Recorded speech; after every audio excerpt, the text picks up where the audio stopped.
प्रादेशिक समाचार एकांश भोपाल से प्रस्तुत है नरसिंहपुर जिले की चिट्ठी। आलेख आशीष जैन, वाचक स्वर संयुक्ता बैनर्जी।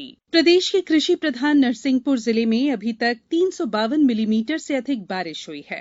पिछले एक पखवाड़े से सूखे का सामना कर रहे किसानों के लिए पिछले 2-3 दिन थोड़े से राहत भरे जरूर रहे, जिसमें उन्हें बारिश ने राहत दी और जिले के कई स्थानों में हल्की से मध्यम बारिश हुई।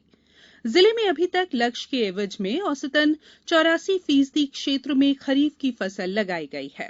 इसमें मक्का करीब 32,000 हेक्टेयर और अरहर करीब 47,000 हेक्टेयर में बोया गया है। इसके अलावा सोयाबीन और उड़द की फसल भी बोई गई है। वहीं धान की बुआई भी करीब 40,000 हेक्टेयर क्षेत्र में की गई है। भारत सरकार की एक जिला एक उत्पाद योजना में जिले के करेली के गुड़ और गाडरवाड़ा की तुअर दाल चयनित होने के बाद दोनों उत्पादों को देश और विदेश में निर्यात करने के लिए किसान उत्पादक संगठनों के गठन की कार्य योजना जिले में जारी है।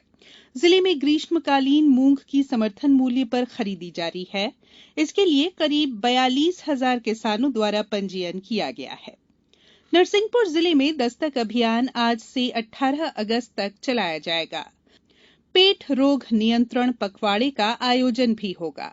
इस दौरान आशा और आंगनवाड़ी सहायिकाएं घर घर जाकर बीमार बच्चों की पहचान करेंगी और 5 वर्ष से कम आयु के गंभीर कुपोषित बच्चों को इलाज के लिए रेफर किया जाएगा। पिछले दिनों केंद्रीय इस्पात राज्य मंत्री फग्गन सिंह कुलस्ते की अध्यक्षता में जिले के मुंगवानी, बौछार और गोटेगांव में कोरोना संक्रमण की रोकथाम और बचाव संबंधी बैठक हुई। बैठक में उन्होंने ग्रामीण क्षेत्रों में कोरोना संक्रमण की स्थिति पर चर्चा की। श्यामा प्रसाद मुखर्जी की जयंती पर केंद्रीय पर्यटन और संस्कृति मंत्री प्रहलाद पटेल और राज्यसभा सांसद कैलाश सोनी ने भाजपा के जिला कार्यालय प्रांगण में डॉक्टर श्यामा प्रसाद मुखर्जी और पंडित दीनदयाल उपाध्याय की मूर्ति का अनावरण किया। विश्व जनसंख्या स्थिरता माह नरसिंहपुर जिले में 11 अगस्त तक आयोजित किया जा रहा है। इस दौरान कार्यकर्ताओं द्वारा दंपतियों से संपर्क कर उन्हें कम जनसंख्या के महत्व की समझाइश दी जा रही है।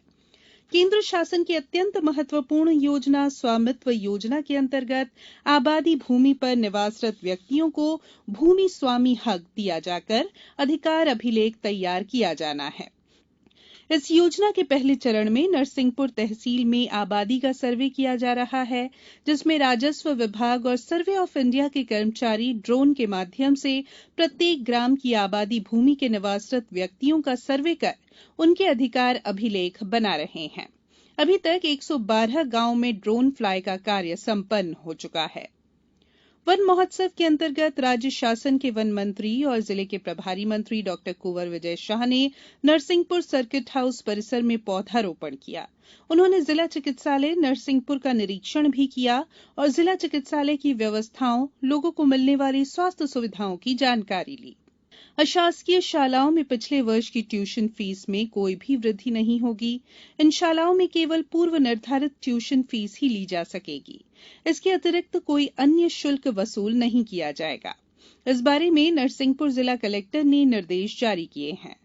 राज्य स्तरीय पर्यावरण निर्धारण प्राधिकरण के निर्देशानुसार कलेक्टर द्वारा नरसिंहपुर जिले में स्थानीय परिस्थितियों को दृष्टिगत रखते हुए नदियों से रेत उत्खनन पर प्रतिबंध के लिए मानसून अवधि 30 जून से 1 अक्टूबर तक निर्धारित की गई है।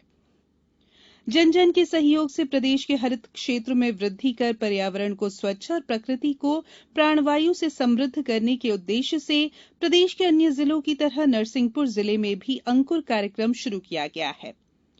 जिले के आयुष विभाग ने पिछले दिनों नरसिंहपुर के केंद्रीय जेल में बंदियों के स्वास्थ्य परीक्षण के लिए एक स्वास्थ्य शिविर का आयोजन किया। जिले की